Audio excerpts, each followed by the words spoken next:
Our 20th anniversary party was supposed to be simple. Close friends, family. A rented hall with soft golden lights and too much wine. My wife, Natalie, had insisted we celebrate big. 20 years is a milestone, she kept saying. I didn't correct her. Not yet. The banners said, "Cheers to 20 years." The cake had 20 in elegant icing. She wore the red dress I bought her last Christmas. The one she said made her feel chosen. I stood near the bar, holding a glass I hadn't touched, watching her laugh with our friends, watching her glow in the attention. 19.5 years.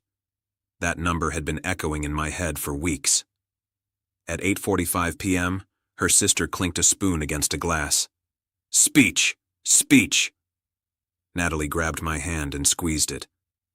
"Don't embarrass me," she whispered playfully. I smiled, if only she knew.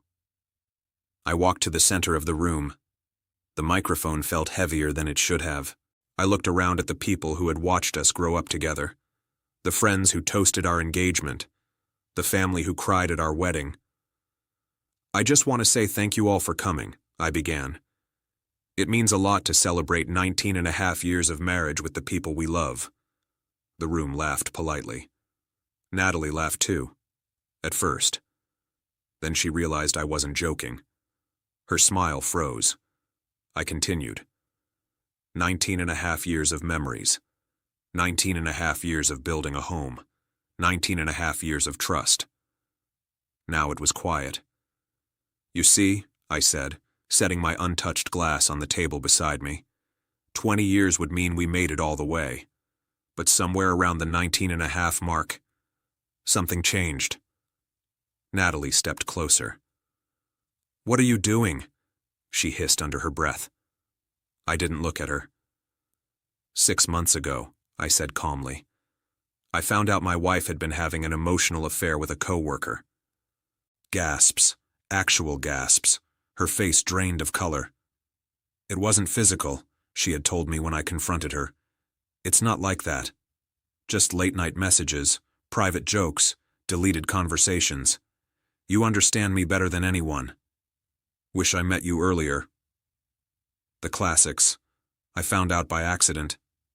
Her laptop was open. Notifications kept popping up while she was in the shower. At first I told myself not to look. Then I saw his name. Then I saw the heart emoji. 20 years of marriage doesn't crumble in a second. It cracks slowly, quietly. And 6 months ago, ours cracked. I never told anyone. Not my parents. Not our friends. I didn't want to humiliate her.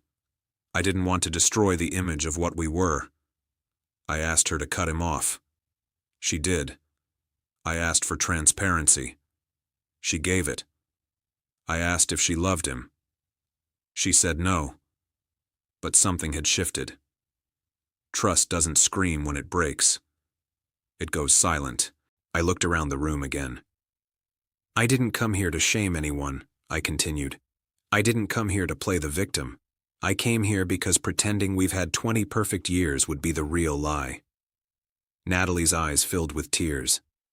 "Please stop," she whispered.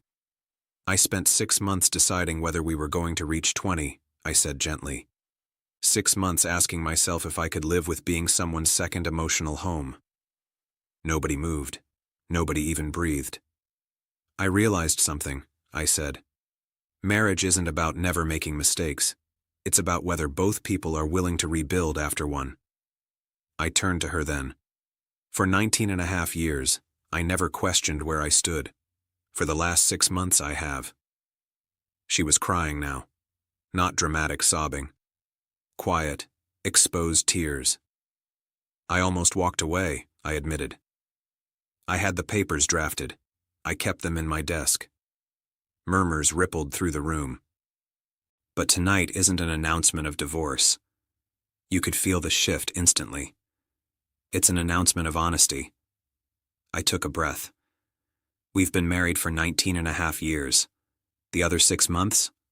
Those are under review. A nervous laugh from someone in the back. I let it settle. I decided something, I said. We don't get to claim 20 years until we actually earn it. So tonight isn't a celebration of what we were. I looked at Natalie. It's a decision about what we're going to be. She stared at me like she was seeing me for the first time. Strong, calm, not angry, just clear. I love you, I said to her, voice steady. But I won't compete for my own marriage. If we're going to make it to 20, and 25, and 30, it has to be real. No secret friendships, no emotional backups, no half-loyalties. She stepped toward me slowly.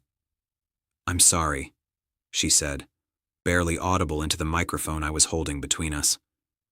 For the first time, she added louder, I understand what I almost lost. Silence again.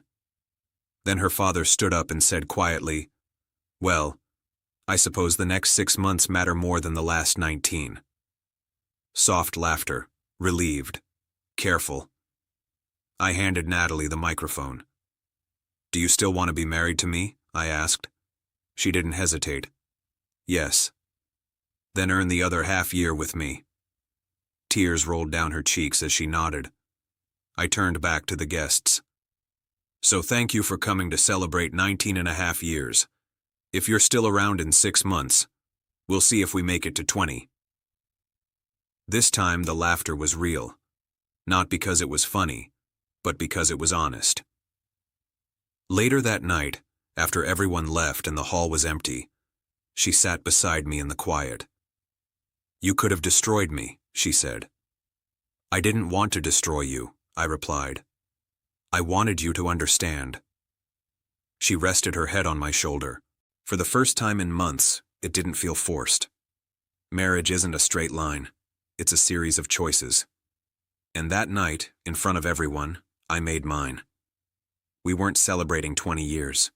We were deciding whether we deserved it.